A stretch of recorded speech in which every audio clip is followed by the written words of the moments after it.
있어서 하나님과 하나님의 백성의 관계가 어떠한지, 하나님과 인격적인 관계를 맺는다는 게 무엇이고 그것을 어떻게 영위할 수 있는지를 우리에게 생생하게 보여주는 그런 책입니다. 그래서 우리에게 상당히 의미 있는 책이죠. 대부분의 다른 성경들은 다 하나님 편에서 말씀하는 것들이 크다면 이 시편은 이제 우리 편에서 얘기하는 것도 이렇게 내포되어 있잖아요. 그러면서도 하나님 말씀으로 우리에게 있는데, 여러분들은 기억하실지 모르겠습니다. 이 시편을 1편부터 150편까지 큰, 가장 성경에서 큰 책이기도 한데, 이것을 집으로 묘사한다면요, 이 집으로 들어가기 위해서는 1편과 2편이라는 두 문을, 정문을, 양쪽 문을 통과해야 합니다. 그래서 이 집의, 시편이란 집의 한쪽 문이라고 할 수 있는 1편은 하나님의 율법을 강조하고 있죠. 하나님의 말씀을 강조하고 있습니다. 또 다른 한편, 다른 문이라고 할 수 있는 시편 2편은 하나님의 메시아적인 왕을 강조하고 있어요.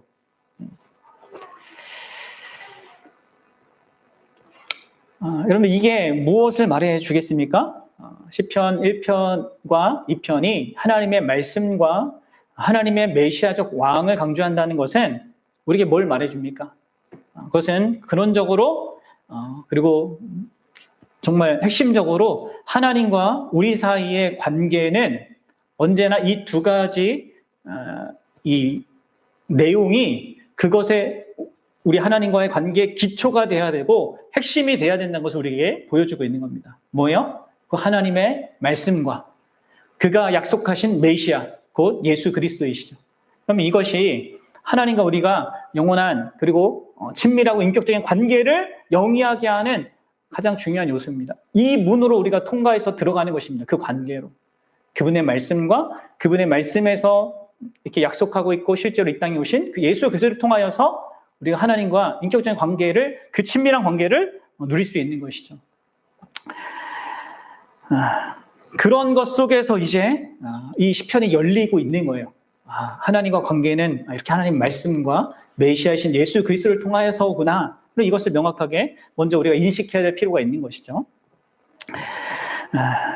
그런데 여러분들, 오늘 우리가 이제 3편을 보고자 하는데요. 여러분들은 하나님과 인격적이고 친밀한 그 관계를 좀 어떻게 기대하십니까?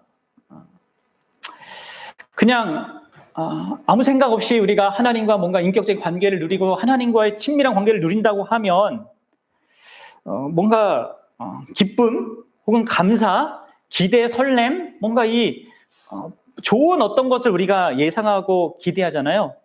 그런데 이 시편은 이 정문이 되는 두 개의 문을 통과하자마자 나오게 되는, 우리가 마주하게 되는 이 시편 3편을 마주하게 되는데, 이 시편 3편은요 뭐예요?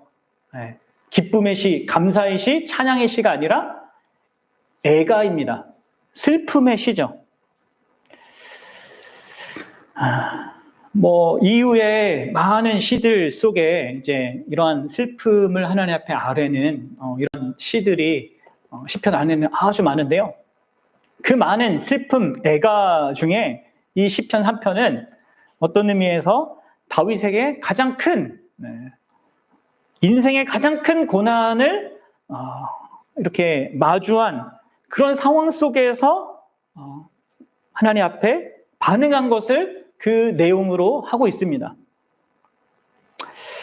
여러분들 참 한번 이걸 먼저 생각을 해보세요. 하나님과의 그 친밀하고 인격적인 관계라는 것에 그런 영역에 들어가자마자 마주하는 게 이 애가시다. 여러분 어떻게 이것을 생각합니까?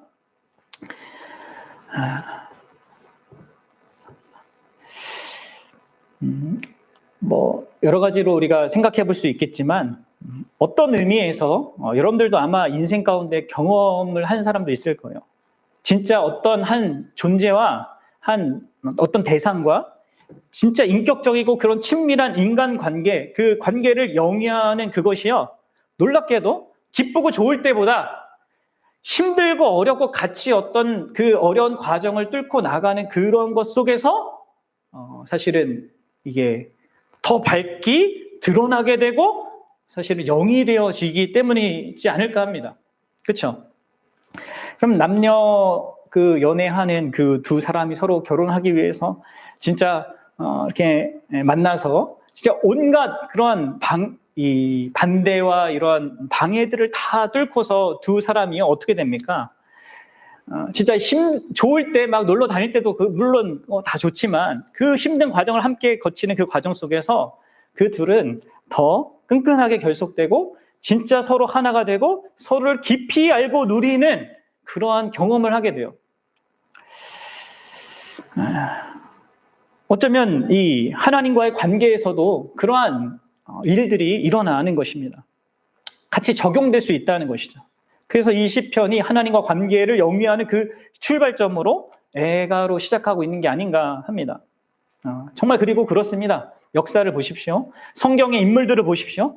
누구나 다 고난 속에서 하나님을 더 생생하게 알고 하나님을 더 사랑하게 되고 배우게 됩니다.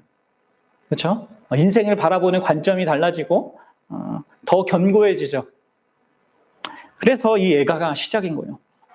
여러분들 인생 가운데 어떤 내가 하나님과 관계를 영위하고 있는데 그럼에도 불구하고 슬퍼할 어떤 현실을 직면하게 된다면 그때는 우리가 낙심하고 슬퍼할 그냥 낙심하고 절망할 그러한 그 시점이 아니라 내가 지금 하나님과 진짜 더 깊고 친밀한 그 인격적인 관계를 확인하고 그것을 더 견고하게 하고 누릴 수 있는 계기가 된다는 것을 좀 생각할 수 있었으면 좋겠어요.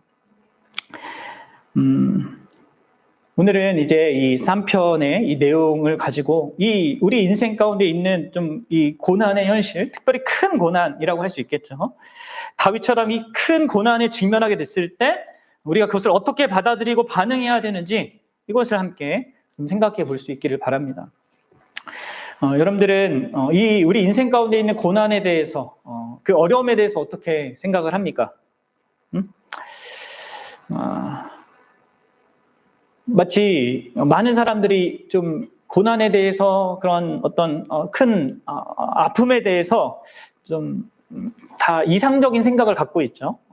내가 하나님 믿는 자녀고 또 하나님을 잘 섬기고 따르는 그런 사람이라면 내 인생 가운데는 이 많은 고난은 좀 없어질 거다. 그리고 좀 더 좋은 삶의 현실들을 누리게 될 거다. 뭐 이렇게 많이 생각을 합니다. 하나님을 믿는 게 마치 고난이 덜해지는 어떤 것이라고 자동적으로 우리가 생각을 하죠. 근데 여러분들 오늘 본문은 우리에게 명확하게 얘기해 주고 있어요. 그건 뭡니까? 어떤 신자라도 이 세상에 그 어떤 부류의 고난을 다 경험할 수 있다는 거예요. 여러분들 하나님께서 날 사랑하기 때문에 하나님께서 나의 하늘 아버지가 되시기 때문에 그분이 나의 고난을 기뻐하지 않을 거다. 나에게 고난을 허락하지 않을 거다. 여러분들 혹시 이렇게 생각하고 있습니까? 물론 그분이 우리가 고난당하는 것 자체를 기뻐하진 않습니다. 고난을 우리가 경험하는 것은 이제 하나님께서도 예레미야서에서 그건 내 본심이 아니다고 하셨으니까 그게 진짜 우리가 기대하는 건 아닙니다. 그러나 그럼에도 불구하고 하나님은 그 어떤 고난이 우리의 인생 가운데 닥치는 것을요 허용하세요. 우리가 누구를 통해서 알 수 있는 것입니까? 바로 오늘 이 시편의 저자인 다윗을 통해서 보게 되는 것이죠.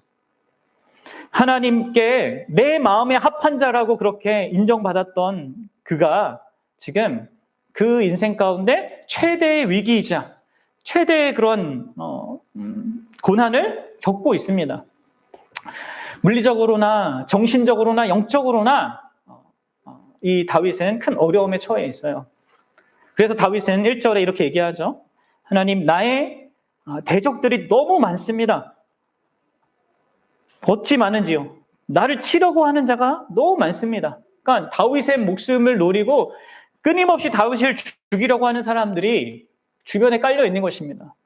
지금 아마도 이 시인은 광야에서 도망치던 다윗이 쓴 것으로 이제 많은 학자들이 얘기하는데, 지금 아무튼 그런 상황인 거예요.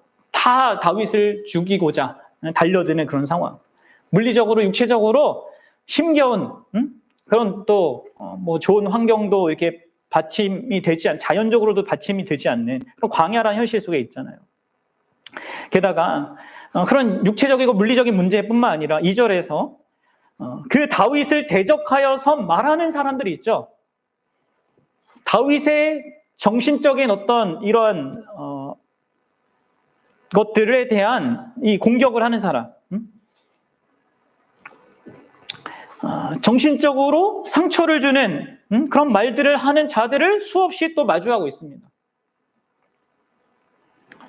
게다가 그것은 더 나아가서 영적으로도 이렇게 공격해요.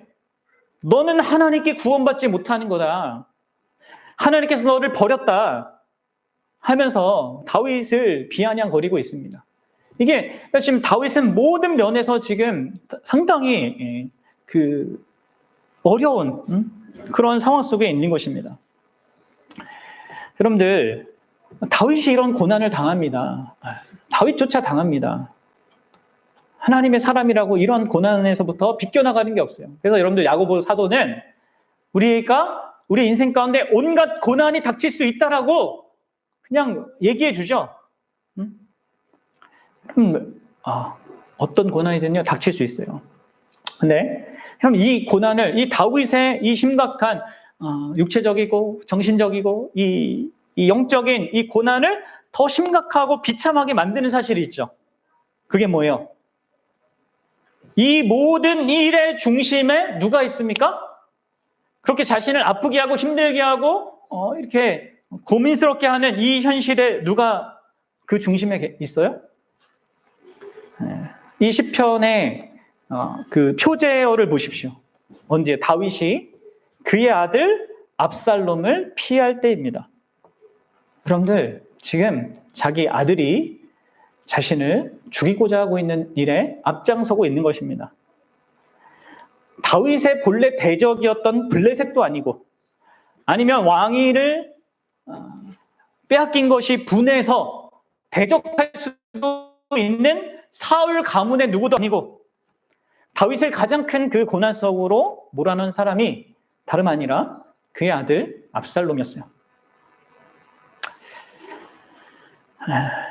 여러분들, 이게 사실은 다윗을 가장 크게 고통스럽게 한 사실 중에 하나였을 것입니다.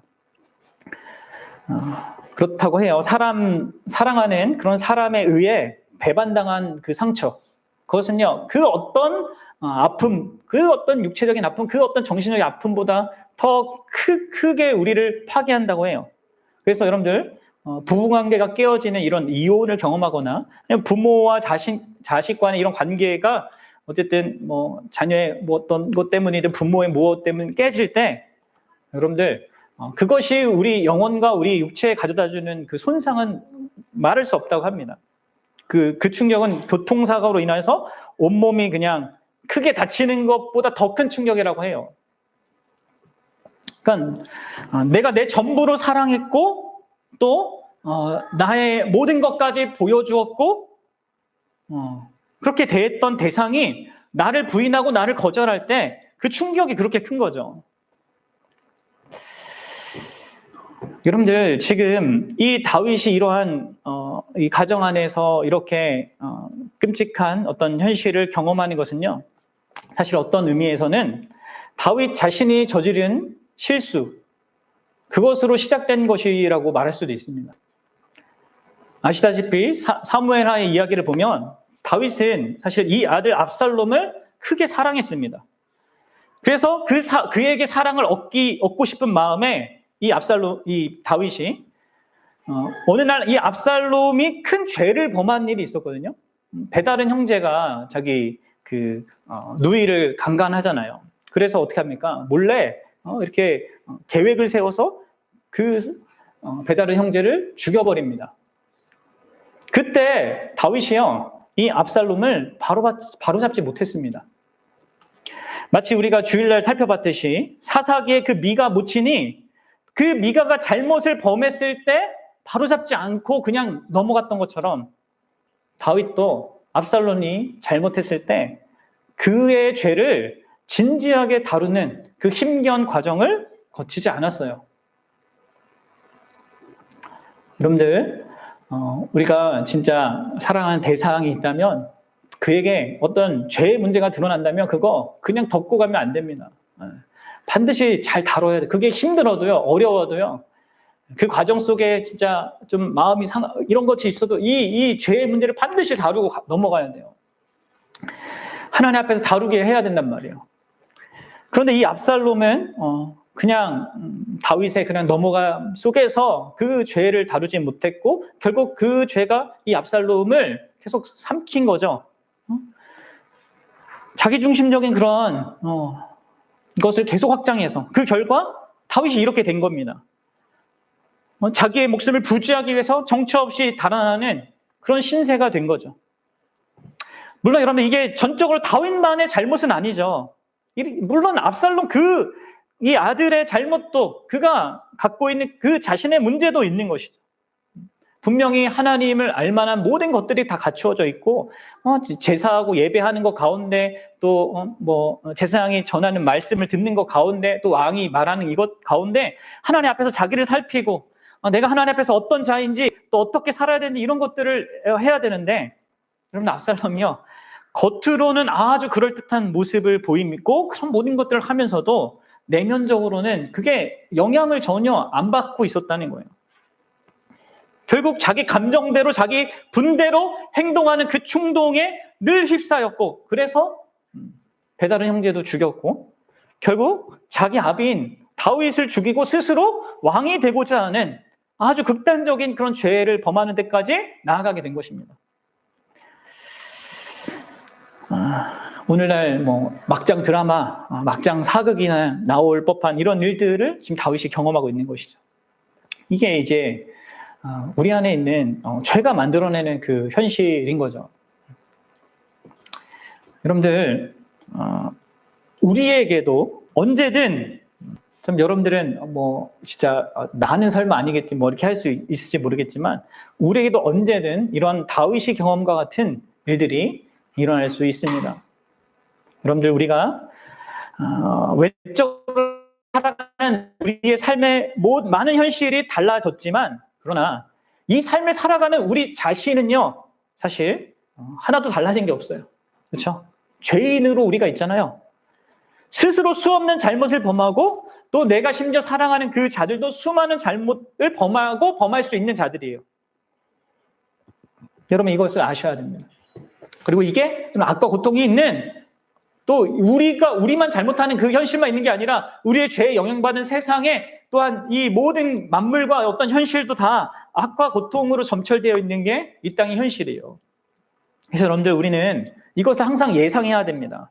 우리가 언젠가 사별을 경험할 수 있고요. 내가 사랑하는 사람이 있는 그런 경험, 정말 감당 못할 큰 슬픔, 그리고 다 무너진 것 같은 손실, 그리고 큰 실망 같은 일들을 여러분들 우리 인생 가운데 직면할 수 있습니다. 신자라고 해서 여기에서 배제되는 게 아닙니다. 이 사실을 먼저 여러분들 생각하셔야 돼요. 여러분들 이 사실을 들으면 여러분들이 낙심이 됩니까? 어떻습니까? 힘든 내용입니까? 아니요. 잘 생각해 보면요. 이게 진짜 우리를 낙심으로부터 지켜줘요. 진짜 큰 절망으로부터 우리를 지켜줍니다. 이게 현실이라고 하나님께서 우리에게 알려주신 것이기 때문에 그렇습니다. 그래서 여러분들 이 땅에 진짜 이건 말도 안 돼라고 하는 이런 상황이 벌어질 때 우리 그리스도인들은 거기 안에서 그것을 안타까워하면서도 그것 때문에 낙심하지 않을 수 있는 게 있는 거예요. 그래서 여러분들 그 세계대전이 일어나고 막 했을 때 수많은 사람들이 막 허무해가지고 막 자살하고 막 그러지 않았습니까? 그 역사적으로 보면. 근데 신자들은 크게 슬퍼하고 아파하면서도 완전하게 낙심하지는 않았어요. 오히려 여전히 그런 상황 속에서도 일하시는 그 하나님을 바라보면서 소망을 가졌죠. 그래서 여러분들이 명확하게 이 사실을 알아야 하고요. 이제 나아가서 우리에게 더 중요한 것은 이러한 고난이 우리에게 닥칠 때 힘겨운, 진짜 내가 상상하지 못했던 어떤 현실이 내게 부딪혔을 때 어떻게 신자답게 반응하는가가 중요합니다. 어떻게 해야 됩니까? 어떻게 우리가 그 모든 고난들을 직면할 수 있겠습니까? 바로 우리가 오늘 다윗이 했던 것처럼 하는 것입니다. 다윗이 그 고난 속에서 했던 그 방식을 따라서 하는 것이죠. 그래서 되게 감사한 거예요. 이 시편은 우리가 구체적으로 이런 것들을 어떻게 극복해 나가고 그런 현실 속에서도 우리가 온전하게 설 수 있는지, 또 주어진 현실을 어떻게 살아갈 수 있는지 이것을 말해주니까 너무나 감사한 거죠. 그럼 다윗이 이 큰 고난 앞에서 이 지금 말도 안 되는 이러한 현실 앞에서 어떻게 반응하고 있습니까? 그럼 제일 먼저 그가 한 것은 하나님께 나아간 것입니다. 여러분들, 이게 우리에게 필요한 거죠. 그래서 지금 다윗이 여호와여 하면서 하나님을 부르고 있죠. 1절에. 그 3절에도 여호와여 주는 하면서 또 하나님을 부르고 7절에도 여호와여 일어나소서. 여러분들, 지금 이 다윗이 이러한 현실 속에서 취하고 있는 이것을 우리가 취해야 되는 거예요. 이 행동을 해야 되는 것이죠. 이 세상 현실이 정말 내가 생각하는 것 다 달라져도 결코 변하지 않는 하나님, 영원하신 그 하나님을 향하여서 부르짖고 나아가는 것, 여러분 이게 우리에게 필요한 것입니다. 이게 여러분들 하나님의 백성들이, 하나님의 자녀들이 어려움에 직면했을 때 가장 먼저 해야 되는 것이에요. 마치 여러분들 우리의 자녀들이 다치거나 문제가 생겼을 때 어떻게 해요? 가장 먼저 그냥 아빠 엄마 하면서 부르면서 이렇게 찾잖아요. 그럼 맞아요. 우리도 그렇게 해야 되는 것이죠. 자기를 탓하고 있거나 타인을 탓하거나 세상을 원망할 게 아니라 여러분들 하나님께 나아가야 합니다. 사실 세상 사람들은 그렇게 큰 고난을 경험할 때 그것밖에 할 수 있는 게 없죠. 나를 탓하는 거, 타인을 탓하는 거, 세상을, 사회를 원망하는 거, 아니면 하나님께 원망을 하거나. 여러분들, 그러나 우리는 하나님께 나아가 하나님을 부르짖어야 합니다. 그리고 그분 앞에서 내게 처한 모든 상황을 있는 그대로 아뢰야 하는 거예요. 나의 상황을 아뢰면서 그분께 말하는 거죠. 그런데 우리가 그리고 이렇게 할 수 있는 게 얼마나 진짜 놀랍고 감사한 건지를 잘 생각해 보십시오.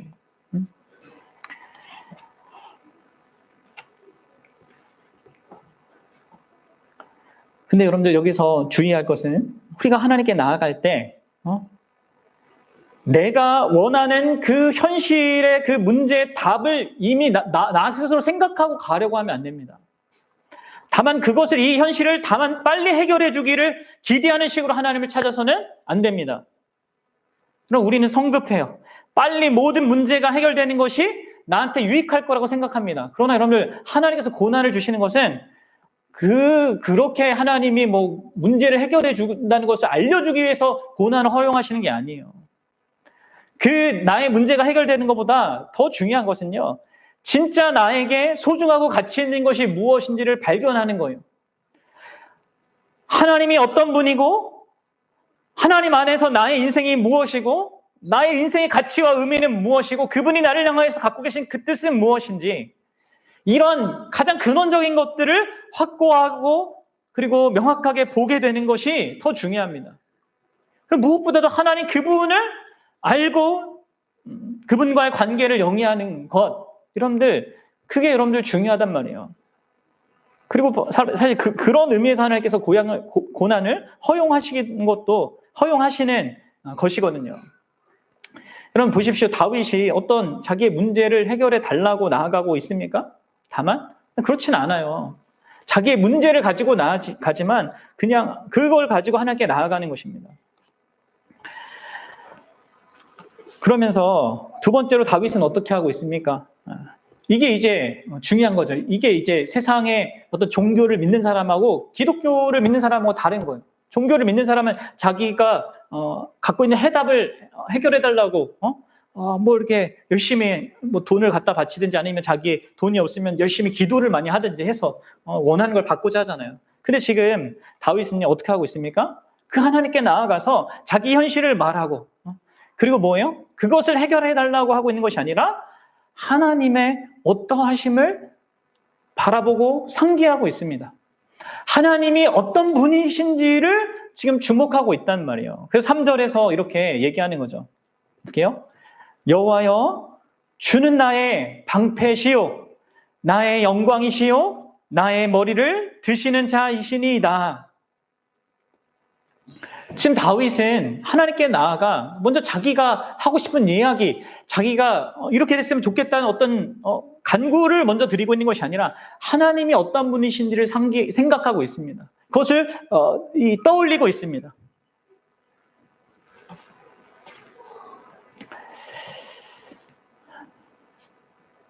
여러분들도 그렇게 하고 있습니까? 사실 이거는 뭐 고난이 닥쳤을 때만 해야 될 그런 태도가 아니에요. 우리 신자가 언제나 기도할 때마다 하나님께 나아가서 가져야 될 중심입니다. 우리는 뭐 맨날 문제만 있으면 이렇게 찾아가서 내가 원하는 거 달라고 이렇게 기도하는 이 너무나 하나님을 쉽게 생각하는 내 편의들이 생각하는 그런 경향이 있는데 여러분들 먼저 내가 기도할 대상이 되신 하나님 또 그 모든 것들 나의 모든 삶 속에서 일어나는 모든 것들을 아시고 아시는 것 가운데서 나를 보시는 그 하나님이 어떤 분인지를 우리는 생각해야 됩니다.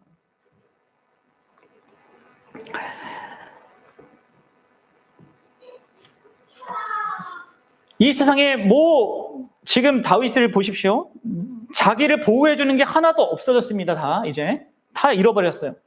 군사들도 없고 왕이라는 권위도 없고 뭐 다 잃어버렸어요. 그런 세상의 영광이 다 잃어버렸습니다. 그런 상황 속에서 다윗이 지금 무엇을 상기하고 있는 겁니까? 진짜 나를 보호해주는 것, 그게 이 세상의 무엇이 아니라는 것을 보고 있고 그러면서 그 보호가 하나님, 그 모든 것과 비교할 수 없는 그 나의 보호로 계신 그 하나님을 지금 주목하고 있어요.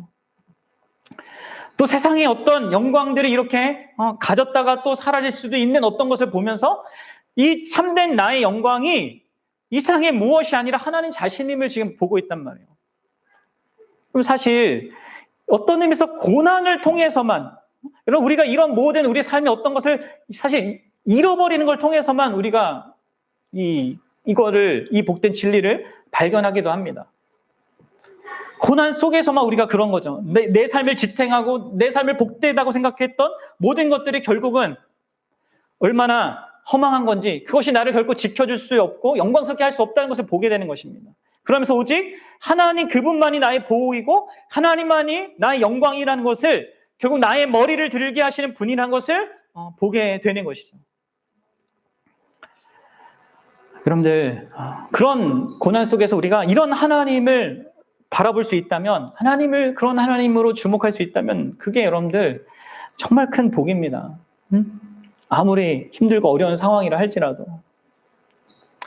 그럼 이러한 하나님의 하나님 되심을 다윗이 어떻게 생각했을까요? 그것은 바로 우리가 앞서 제가 얘기했다시피 하나님의 말씀, 하나님께서 다윗에게 하신 그 말씀 속에서 그 하나님을 알았기 때문이에요.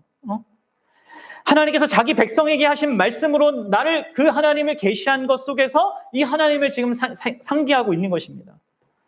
하나님께서 아브라함에게 나는 너의 방패다 이렇게 말씀하셨거든요. 다윗은 지금 그것을 기억하고 있는 겁니다.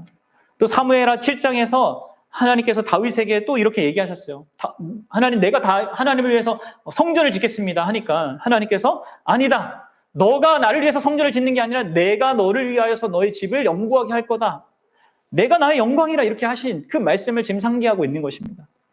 하나님 말씀을 통해서 자신을 계시하는 그 하나님을 이 고난 속에서 먼저 기억하고 있는 겁니다.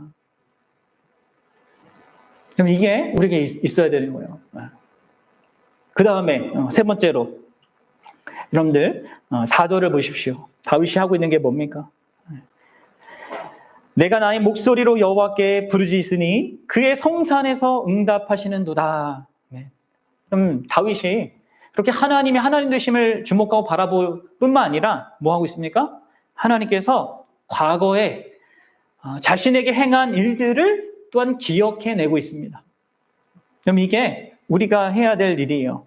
고난 속에서 하나님께 나아가서 하나님의 어떠하심을 그 말씀을 통하여서 주목하고 바라볼 뿐만 아니라 그분이 내 인생의 과거에 나의 모든 삶의 과정 속에서 어떻게 나에게 역사하셨는지를 여러분들 상기해 볼 필요가 있는 것이죠. 하나하나씩 떠올려 볼 필요가 있습니다. 하나님께서 계셨던 하나님이 계신 그 성산, 곧 거룩한 산, 하나님의 성전이 있는 곳에서 나에게 응답해 주신 그 경험을 지금 다윗이 떠올리고 있습니다. 나는 그러한 하나님께서 내 삶 가운데 역사하신 것을 갖고 있는 그런 자로서 하나님 앞에 섭니다. 라고 얘기하는 거예요. 자기 인생 가운데 그렇게 선하게 응답하시는 것들을 되돌아보고 있는 것이죠. 여러분들 하나님의 자녀가 맞다면 여러분 인생 가운데 분명히 이러한 경험들이 있을 겁니다. 하나님이 여러분들 인생 가운데 관여하셔서 여러분들 기도에 응답하신 것이 있을 거라는 거죠. 그런 것들을 우리가 돌아봐야 하는 거예요. 상기해봐야 하는 거예요. 왜요, 여러분들? 그때 그 하나님이요, 여전히 동일한 그 하나님이시거든요. 우리는 달라지고, 내가 만나는 사람들은 다 달라져도, 심지어 내가 사랑하는 사람조차도 달라져도 하나님은 그대로시니까. 그리고 여러분들 이렇게 과거를 기억한 이 다윗은 지금 네 번째로 현재적으로 하나님께서 행하고 계신 일을 또한 찾고 그것을 보고자 하고 있습니다. 현재적으로 여전히 하나님께서 행하고 계신 그 일을 주목하고자 한다는 것이죠. 여러분 이게 우리가 또 할 일이에요.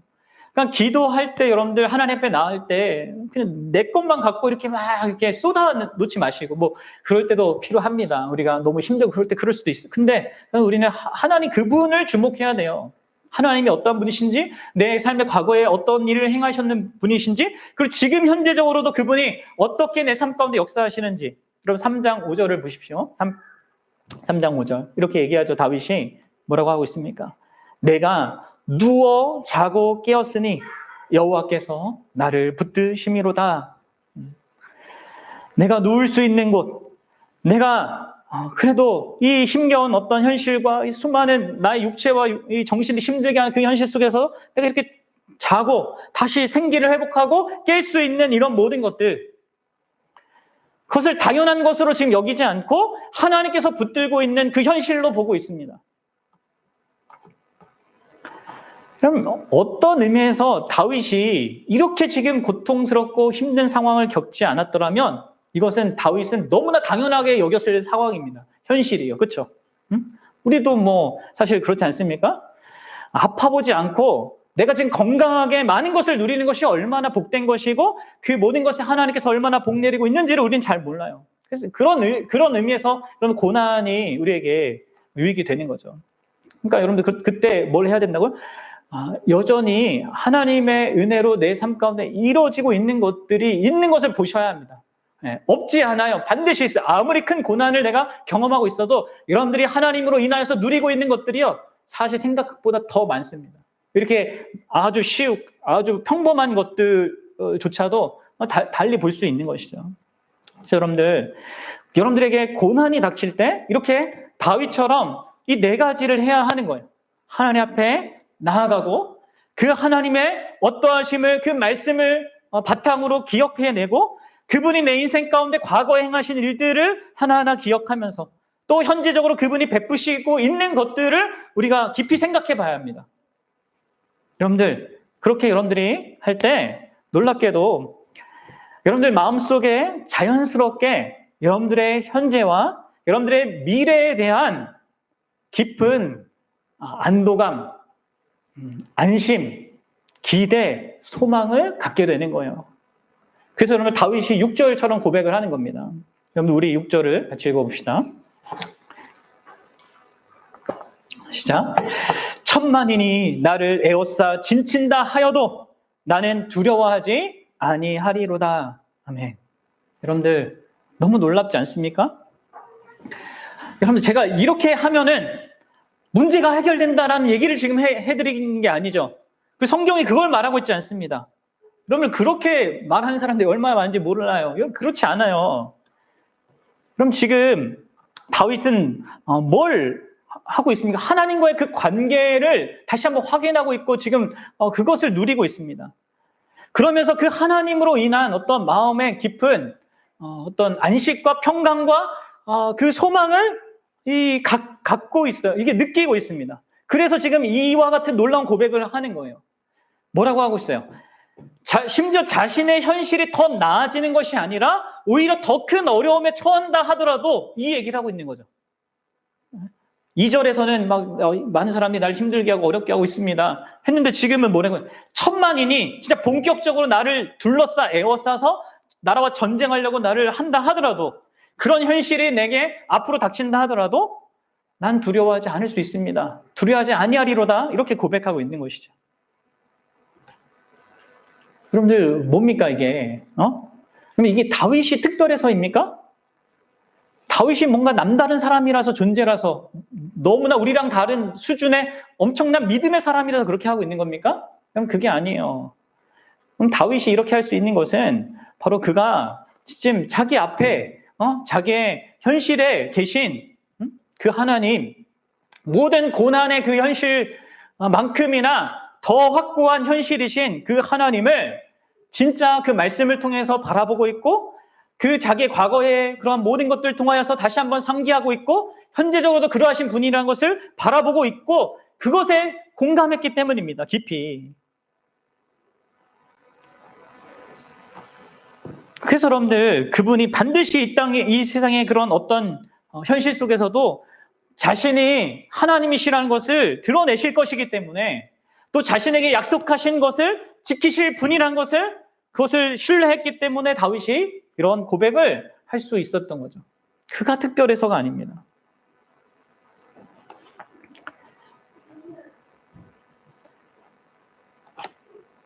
하나님께서 일어나서 나를 구원하실 것을, 그래서 모든 원수의 뺨을 치고 악인들의 이를 꺾음으로 말미암아 너는 하나님께 구원받지 못해, 하나님은 널 도와주지 않아 했던 그들의 모든 그런 주장이 얼마나 허망한지를 드러내실 분이란 것을 알았기 때문이에요. 그리하여서 결국 8절이 말하는 것처럼 하나님 자신의 하나님이 주시는 진정한 복. 여러분들 그 복 뭐예요? 여기서 얘기하는 복은 세상적인 복이 아닙니다.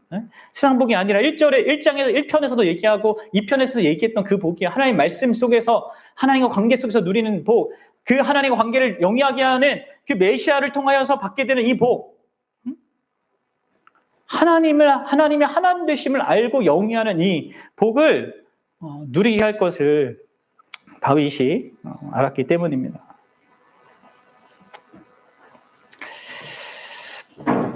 사랑 여러분, 그렇습니다. 이 세상이 다 무너져 내리는 것 같고 진짜 모든 것이 다 소망이 없어져 보이는 그러한 현실 속에서도요, 우리에게는 이러한 우리가 나아갈 그러한 길이 있습니다. 대상이 있습니다. 다윗에게 그러하신 하나님께서 바로 오늘 우리가 바라보고 의지할 그런 분이십니다. 현재적으로 여러분들이 어떤 어려움에 처해 있습니까? 또 현재적으로 아무런 어려움이 없는 사람들도 있을지 모르겠지만 그런 사람들도 생각하셔야 돼요. 언젠가 여러분들에게 온갖 어려움이 닥칠 겁니다. 현실을 외면하면 안 됩니다. 있는 그대로 봐야 돼요.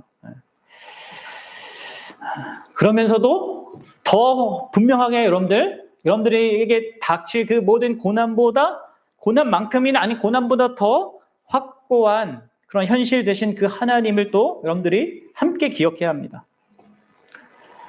그리고 그 고난은 결국 나를 하나님께로 더 가까이 이끄는 그런 귀한 통로가 될 수 있음을 여러분 아셔야 합니다. C.S. 루이스는 고난은 하나님의 확성기라고 했어요. 우리가 하나님이 계속 말하는데 자꾸 듣지 않으니까 고난을 통해서 하나님의 음성을 더 듣게 하고 그분 자신에게로 나아올 수 있게끔 하는 그런 확성기라고 하죠. 그럼 이 땅에 살아가는 동안에 우리가 예수님이 다시 오는 그날까지 이 세상에서 고난은 피할 수 없습니다. 끊임없이 밀려오는 파도처럼 여러분들 고난이 우리에게 들어 닥칠 거예요. 그러나 여러분들 꼭 기억하십시오. 우리에게는 이러한 모든 고난을 넉넉히 이길 수 있는, 넉넉히 극복해 나가고 또 뚫고 갈 수 있는 그런 자원이 있습니다. 바로 하나님이 계시니까요. 다윗에게 그러했던 하나님이요, 바로 우리에게 정말 그러하신 하나님입니다. 삶에 어떤 고난이 닥쳐도요, 이 사실은 분명해요. 여러분에게 아빠, 아버지라 부르며 그렇게 나아갈 하나님이 계십니다. 그러니 여러분들, 여러분들의 있는 상황 그 속에서 여러분들 하나님께 나아가 하나님께 말하십시오. 아프다고 힘들다고 이런 것 때문에 죽겠다고 도와달라고. 다만 내가 생각한 어떤 결론을 가지고 그것을 관찰하려고 하지 말고 먼저 하나님을 기억하십시오. 하나님이 어떤 분이신지, 그분이 과거에 뭘 행하셨는지, 또 현재적으로 나의 삶 가운데 뭘 하고 계신지를 그것 먼저 보고자 하십시오. 그럼 여러분들 입술 속에 이 다윗과 같은 이 놀라운 고백을 동일하게 할 수 있게 되는 것이죠. 천만이 나를 둘러싸 진친다 하더라도 나는 두려워하지 아니하리로다. 사랑하는 여러분, 우리는 오늘날 이 다윗보다 더 강력한 확신과 소망을 기대할 수 있는 특권을 가진 자입니다. 여러분 아십니까? 왜요? 우리는 바로 이 시편의 저자인 다윗의 후손으로 오신 그 예수 그리스도를 알고 있기 때문입니다. 사랑하는 여러분, 이 세상에서 유일하게 죄가 없으시고 유일하게 고난을 받아야 될 그 어떤 이유가 없으신 그분이 여러분들 전적으로 우리의 잘못으로 인하여서 고난을 당하셨습니다. 가장 하나님께 사랑받는 예수님조차 가장 큰 고난을 당하셨어요. 그러니 여러분들 당연히 우리에게는 고난이 없을 수 없습니다. 고난이 있죠. 다만 여러분은 뭡니까? 그 예수님이 당하신 고난이 뭐예요? 그것은 바로 우리가 어떤 의미에서 가장 두려워해야 할 그 진정한 그 영구하고 그 우주적인 고난을 감당하신 것이죠. 사실 여러분들 우리가 이 땅에서 경험하는 그 모든 고난과 그 속에서 겪는 아픔들 있잖아요. 그것은 예수 그리스도께서 십자가를 통해서 경험한 거에 비하면 정말 우주의 먼지와도 같은 것입니다. 물론 우리 나는 지금 힘들고 어렵고 이게 세상에서 제일 커 보이지만 객관적으로 본다면 예수 그리스도께서 십자가에서 당하신 그 고난은 진짜 우주적인 고난이에요.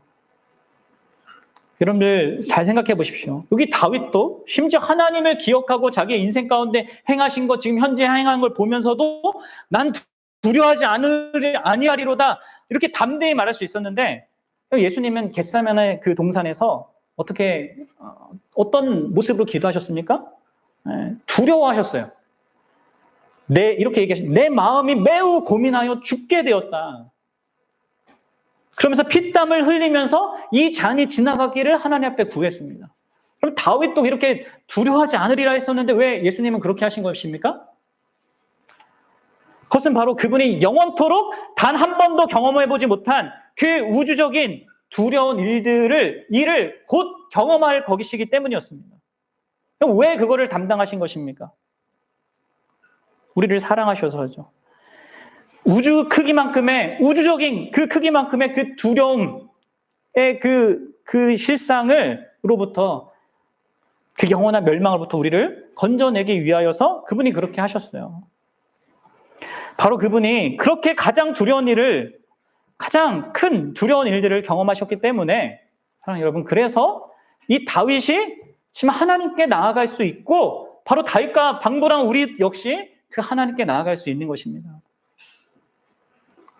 그리고 바로 그분 때문에 하나님께서 우리에게 언제나 선하게 그리고 놀랍게 역사하셔서 우리를 복되게 하실 것임을 우리가 기대할 수 있는 것이죠. 왜요?